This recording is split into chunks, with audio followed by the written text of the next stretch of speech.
At a bar in Beijing, China, this man is rushing to escape a brawl by climbing into a roadside car. But before he can breathe a sigh of relief, he feels a wound bleeding. Before long, he crashes into a median strip. At this point, the man can only abandon the car and leave with a stomach wound. He then chose to return to London, but as soon as he set foot at the airport, he was spotted by two police officers, who asked to check his identity papers and learned that the man's name was Nolan. So they asked Nolan to come along and all questions would be explained later. It turned out that he was a doctor who had just arrived at a medical conference in Beijing, and the detectives began to search all of Nolan's personal belongings. They even asked him to take off his clothes. At this point, they saw the wound in his stomach after the brawl at the nightclub in Beijing, and Nolan immediately explained that it was a stab wound caused by a security guard. But strangely, the police mentioned a woman named Shen Zhao, who died in Nolan's car last night. Of course, he will be the #1 suspect in this murder case. Although he tried to deny killing anyone, the police still believed he was guilty. They even asked him to write down a list of people he had contacted in Beijing. Immediately, female Inspector Hannah had to take on a special task, which was to escort Nolan back to Beijing, China. As soon as she arrived at the detention room, she saw the guy trying to cause trouble here. At the same time, she was also told by the police officer about the cause of the whole incident related to Nolan. Meanwhile, some of Nolan's colleagues had just arrived in London, but they were immediately called back to Beijing at the request of China. One member, Chris, resolutely refused to comply because they had flown for 10 hours just to return to their families. It was unreasonable to force them to return because of something unrelated. At this time, Hannah proceeded to take Nolan on the plane. However, the guy took the opportunity to escape when they were off guard. So a chaotic chase took place at the airport, but because of the wound in his stomach, Nolan was struggling to escape. But while passing a group of people, he had time to call on everyone by having them put themselves in his shoes when talking about his injustice. When he was about to be extradited to China, while the British government had no way to protect its citizens. By the time the police arrived, Nolan had stopped running, and he was escorted away again. In a parking garage, Chris was kidnapped by a group of masked men for protesting against returning to China. When Nolan boarded the plane, he was extremely surprised because his colleagues were also present. At the same time, a female flight attendant with extremely suspicious behavior appeared on the plane. She let a man bring a gun on the plane, and as soon as he sat down, he immediately aimed at Nolan sitting in front. Before long, all the passengers had filled their seats. Captain Shin immediately took off. When a stable altitude was reached, a vegetarian meal was suddenly served to Nolan. Seeing a guy who also had the same need but had run out of food, Nolan gave it to him because he was not hungry yet. But during the meal, the guy suddenly coughed violently, and before long he collapsed on the floor as if he was suffocating. Since Nolan was the only doctor on the plane, Hannah had to uncuff him to check. After a preliminary examination, he realized that the passengers seemed to be having a heart attack. After using a dose of medicine available from the passenger next door, his condition stabilized. But shortly after, Nolan realized that he was no longer breathing. Despite trying to resuscitate and shock his heart, the passenger remained motionless. In the end, Nolan and everyone had to accept that he had died. After reviewing the vegetarian meal just now, they understood the problem, that someone was trying to kill Nolan. So he immediately asked Captain Shin to turn the plane around. But of course he couldn't just follow his orders and insisted on flying to Beijing. He even asked Inspector Hannah to tie Nolan to his seat. Meanwhile, the male flight attendant was cleaning up the seat of the unfortunate guest, including the meal just now. So the dog of the passenger next door was attracted to eat a few pieces. Not long after, the female owner saw it become motionless. At this time, the dog had turned into a ball of fur. The male flight attendant also said that it had eaten some of the food of the previous passenger. At this moment, the plane experienced a jolt. Passengers were immediately asked to fasten their seat belts. Co-pilot Gu was also sent to check the error warning system on the screen. He quickly brought the plane back to a stable state. But at this moment, the female flight attendant discovered that Nolan's colleague named Steven had died under the stairs. Immediately, Hannah was present at the scene to investigate. When Gu returned to the co-pilot's seat, he reported that the circuit board for the plane's flaps had been disabled. However, Chin deliberately hid this incident from all passengers. At the same time, he also received a report of Steven's death. He asked the victim's wife, Amber, to return to her seat as if nothing had happened. This really made Hannah a little uncomfortable because Chin was trying to hide all the incidents on the plane so they could get to Beijing. Then she had to ask for Nolan's help, but when she went down to the lower deck, the man with the gun was here. Immediately, Hannah rushed to fight him, and Nolan wanted to help but was beaten badly. Only thanks to Hannah's fierce fighting did he surrender. At this time, he introduced himself as an air marshal named Zhang, and he was also investigating Stephen's mysterious death. After agreeing, they let Nolan examine the body. He noticed that Stephen's neck was broken. In addition, there were signs of being tied at the wrists. So Stephen did not die in an accident, but was murdered by someone. At this time, Amber was angry with her female colleague Kate because she had previously had an affair with her husband Stephen. So Hannah and Zhang went up to resolve the fight between the two, and Nolan took the opportunity to find Stephen's phone. Because Amber persuaded Zhang to allow her to spend time with her late husband. But when she was alone, a stranger stepped out of the closet next door. And Hannah and Zhang went upstairs to ask Nolan to recount what he could remember at the Beijing conference that day. In London, Hannah's half-sister Jess also watched Nolan's video that was circulating online. Because it was related to her sister, she decided to investigate and find a way to publish some news. Because she is a journalist, finding news is her job. She quickly went to Hannah's superior to gather some information. When he stepped out, Hannah sent a message. So Jess took a picture and learned that her sister was on her way to Beijing. At the MI5 Intelligence Center, Director Madeleine received a report of the presence of a new agent, MI6 Intelligence Officer John Tennant, who will join them in investigating the death of a woman named Xin Zhao. The appearance of this man made the MI5 director feel extremely uncomfortable. Time rewind 3 days ago in Beijing. That day, Nolan was sitting alone drinking at a bar at the medical conference. He happened to meet the woman named Xin Zhao who was killed that day. She was introduced and chatted with Nolan by a colleague, Chris. Then Stephen and Amber also came here. Everyone could see that Xin Zhao was afraid of something. After saying something to Chris, she left. She was in such a hurry that she even bumped into her colleague Kate, who had just arrived. When Nolan returned to the hotel, Xin Zhao suddenly climbed into his car. After saying hello, he agreed to let her come along. As a result, they did not go straight to Nolan's hotel, but went to a nightclub. It can be seen that Xin Zhao has been here many times when she knew the security staff of the bar. At this time, she also expressed curiosity about how Nolan knew a man named George, the CEO of the company organizing the medical conference, and what gift he planned to give him. It seems that Xin Zhao is quite interested in this man. After drinking a few glasses of wine, Nolan suddenly felt dizzy. Nolan tried to run away from here, but was stopped by the big security guard. Then another guy rushed in and punched him a few times. Thanks to the broken glass, he used it to threaten to run away. On the way, he crashed into a median strip and left the car there. Nolan still found his hotel room and stitched the wound himself. Back in the present, that's all Nolan told Hannah and Zhang. Through this, he guessed that Xin Zhao and the security guards in the bar worked together. But he could not explain the reason she died and her body was in Nolan's car. While talking, they did not see female Dr. Kate anywhere. The two immediately conducted a search, and as soon as they found her, Hannah asked about the woman Xin Zhao. But Kate said that she was not invited to the conference, so remembering who she was impossible. She only saw her talking to Chris and Nolan from afar that day. Suddenly, Zhang turned around and tied Kate's hands. It turned out that Amber had died, so he suspected she was involved. So Nolan continued the preliminary examination. After checking, he noticed that she died in the same way as Stephen before. So the culprit for the two deaths must be one person. At this time, Hannah completely believed in Nolan's story, that he was not a murderer, but instead he was unlucky to be caught up in a conspiracy. Immediately, Hannah called to inform MI5 Director Madeleine of the current situation. Another person who died was Amber.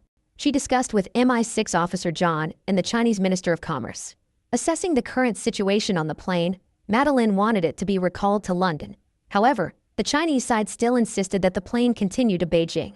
So the discussion ended badly. At this time, they had another problem. Kate disappeared. This disappearance made Zhang even more suspicious that she was the perpetrator of the murders. All three of them split up to search every corner, but could not find her. There was no other way. They persuaded Captain Chun to let them search the luggage compartment. While Hannah and Zhang went down to check, Nolan found an opportunity to unlock Stephen's phone. In London, Jess went to the office of the company that organized the medical conference that Nolan attended, named World Pacific Medicine. From afar, she saw government officials raiding the building. She filmed them transporting documents out, until she was discovered by a man and quickly ran away. With her ability to hide, Jess outsmarted the agents. Jess then called Hannah to inform her of her discoveries, and also sent her the video she had taken. Hannah tried her best to stop Jess from doing what she was doing, because this case involved many mysterious deaths. But Jess's attitude was still extremely stubborn to continue investigating. That night, she went to the mansion of the CEO of the medical conference, George. She introduced herself as Nolan's friend and was invited in.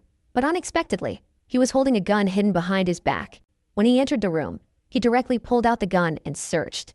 The reason was that he suspected Jess was working for some organization, but she took out all the evidence to prove that she was just a journalist. But they did not notice that a CIA assassin named Eric had arrived outside. He had prepared a sniper rifle aimed at the two. In the luggage compartment on the plane, the two of them could not find Kate's whereabouts. No one above was asked to help when the crew's storage compartment was stuck. When he used a fork to pry open the door, there were blood stains flowing out below. At this moment, Hannah and Zhang returned here, waiting for Nolan to open the door. It was Kate's body that had died long ago. So one by one Nolan's colleagues were killed. At this point, he still did not understand what trouble he was in. He then used Steven's phone to call George. He expressed the unusual things that had happened around him in the past few hours. At the same time, he asked for help from his people when the plane landed in Beijing. As soon as the call ended, Eric aimed at George. Luckily, the bullet just grazed his shoulder. He quickly turned off the lights to limit the vision of the sniper outside, then suddenly turned on the lights to blind him so he could run away. Immediately after, Eric approached the house and lurked outside. After searching the house, George was discovered and shot down. Meanwhile, Jess hid under the table. Just as she was about to be discovered, the police arrived outside. Sniper Eric immediately left the scene. With his last breath, George told Jess not to trust anyone, including the police. She then called Steven's phone number again to inform him of the assassination attempt on George. Immediately, MI5 also had information about Jess when she was at George's house. So Madeline called CIA Station Chief Mike for help. That was to find out about Jess and her relationship with Hannah. On the plane, Hannah persuaded Captain Chun to inform the passengers of the actual situation. Through this, she also hoped that everyone would find the suspect among all the passengers. Simply, the killer was definitely still on the plane. At this time, Madeline received information that the case was related to MI6, so she immediately asked John to explain everything. Finally, John had to reveal that World Pacific Medicine was a front organization for MI6. The purpose was to access Chinese medical technology, so the doctors did not know that they were unwitting MI6 agents. That could be the reason they were killed by China when the secret was exposed. That night, the police found the body of Chris, who was kidnapped when he refused to return to China. When Jess returned to her family, Mike came here. He said Jess needed to follow him to ensure her safety. Although these words sounded unreasonable, Jess knew she was in serious trouble. With permission, he also contacted Hannah to inform her that Jess would be safe and their parents would also be temporarily evacuated. When Mike was about to take Jess away, Sniper Eric arrived. But at this moment, an MI5 agent arrived and forced Jess to follow them. Because of the large number, Mike could only let them take her away. According to Madeline, MI5 was really protecting Jess, so she also revealed her discoveries to her. When she learned about the destruction of documents of World Pacific Medicine by government agents, she was very angry. Specifically, those people belonged to MI6 like John, so Madeline wanted John to explain everything to her. Because the secrets they were hiding had caused many people to die. On the plane, Nolan and Hannah were talking when he suddenly remembered something he had missed. When Xin Zhao drugged him, she was the one who caused the wound in his stomach. So Nolan believed that she must have hidden something inside him. So Hannah reluctantly became a surgeon for Nolan. Although it was a bit creepy, she had to help because Nolan could not do it himself. After groping in the open wound, Hannah really felt something inside. When she took it out, it was a nano SIM card. She immediately contacted Madeline at headquarters. Hearing about the discovered nano SIM card, John expressed disappointment. After exchanging, Hannah will transmit the files to MI5 headquarters. Because the document capacity is quite large, they will need a little more time. But at this time, the hooded agent received this information, so he went down to the data cellar to destroy the plane's internet server. Immediately, the data transmission process was interrupted. Co-pilot Gu went down to check and concluded that they could not repair this system at this time. When Hannah and Zhang went down to the luggage compartment to check, the hooded agent appeared. But unexpectedly, Zhang pointed his gun at Hannah's back. It turned out that he had colluded with this agent all along. After keeping her here, he asked the agent to find Nolan to get the nano SIM card back. But at this time, he noticed something strange around here and made a preparation. He went down to the flight attendant's bedroom in the lower deck and saw someone unscrewing the screws behind a closet. So Nolan quickly pulled the surrounding bed curtains and jumped up to hide. It did not take long for the agent to appear, but he was very cautious to check everything here before leaving. Fortunately, Nolan was lying next to Amber's body, so he was not discovered. While the agent went upstairs to search, he went into the door he had just opened. Unexpectedly, it led straight to the luggage compartment below. Nolan was completely confused when Zhang was pointing a gun at Hannah. When he learned his purpose, He handed over the SIM card. At this time, the agent also learned that Nolan had gone down to the lower deck and immediately returned. Just as Nolan handed the SIM card to Zhang, Hannah counterattacked. His gun was immediately dropped. However, when Nolan just had it, the agent arrived. He knew he had a wound in his stomach, so he repeatedly hit his weak point. As a result, a gunshot rang out when the two were fighting. Luckily, the one who was shot was the agent, not Nolan. With the gun in his hand, he forced Zhang to stop his actions. When he was about to bite the SIM card, he was hit by Hannah's gun butt, and to avoid revealing his secret, Zhang bit a poison pill and committed suicide. Then the two found the agent's suitcase. Inside was full of cash and a fake passport indicating Hannah was a Chinese intelligence agent. It seemed that their plan was to blame her for causing the trouble on the plane. So Hannah decided to threaten Captain Chun and the co-pilot to fly back to London. But she did not know that his communication device was connected to someone. However, with Hannah's firmness, the plane had to turn around. Immediately, Madeline at headquarters received information that the plane was turning around. At the same time, she contacted Hannah and knew the whole incident that had just happened. So Madeline planned for them to meet at the airport. But immediately after, John called her to the office to listen to a call from his superior. That was when the British Prime Minister dismissed Madeline from her position as MI5 director, and John would replace her, knowing that the government's action was trying to cover up their actions. So Madeline chose to rescue Jess to run away together. On the way, she called Mike for help. She even talked about the meeting with Hannah at the airport. However, she did not know that Mike was actually the superior of Sniper Eric. It turned out that they had been following Nolan and Shun Zhao in the nightclub that day. This action was a U.S. campaign to sabotage the nuclear agreement between the U.K. and China. But the brawl that day made them lose their guard, thereby giving Shun Zhao the opportunity to insert the nano SIM card into Nolan's body.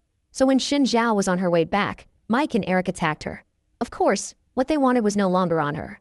As a result, Eric knocked her down, and their female accomplice discovered Nolan's crashed car on the highway. So Mike had a plan to kill Shun Zhao and blame Nolan. Back in the present, John led MI6 to a British military airport, which was the meeting point for Hannah and Madeline when the plane landed. Captain Chun made a very smooth landing. Before getting off the plane, Hannah noticed a car approaching. It turned out that it was Jess and Madeline who came here.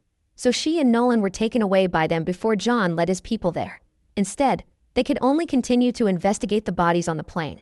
Through this, they learned that Zhang and the agent were working for a CIA front company. Meanwhile, Madeline, still unaware of Mike's true colors, took everyone to the U.S. Embassy. But very quickly, Nolan noticed something unusual here. That was the female agent who brought them water. He had met her at the nightclub in Beijing that day. Suspecting that the CIA might have drugged the drinks, Nolan advised them to leave. Indeed, at this time the doors were locked. When Eric and the female agent returned, they pretended to be asleep. Then they launched a surprise attack that caught them off guard. But when they tried to leave, they were blocked by Mike below. But if they opened fire now, the entire embassy would fall into chaos. In this tense situation, Jess pulled out a chip and threw it to a corner. Thinking it was the nano SIM card, Mike let them leave. When Eric woke up and checked, he realized he had been tricked. After arriving at a safe place, Madeline quickly sent all the documents to MI5 headquarters. At the same time, she called John to hope that he would expose everything inside. That was the CIA's plan to cause a meltdown at one of the British-Chinese nuclear power plants, thereby disrupting the relationship between the two countries. After handing over everything, Nolan and Hannah ran to the Chinese embassy. However, Mike still did not give up when he chased them here. He forced Hannah to drop her gun if she did not want Nolan to die. When asked about the SIM card, they said all the information had been transferred to MI5. So even if he got it, all the information inside would no longer be secret. At this time, Madeline also arrived from behind. When Hannah wanted to take back the gun, Mike pulled the trigger, but Nolan bravely stepped up to shield her. The gunshot alerted the military, and Mike was arrested to face justice for murder. While recovering at the hospital, Hannah took the time to visit Nolan. During the nearly 10-hour flight, the two had developed feelings for each other. Nolan even proposed to Hannah on the hospital bed. This must be said to be the fastest love story on screen. To avoid harming British-US relations by exposing the CIA's plot, Madeline allowed Jess to reveal the truth about MI6 using doctors as unwitting couriers for intelligence operations. So the movie has come to an end. If you guys like it, don't forget to leave me a subscribe. See you guys in the latest videos.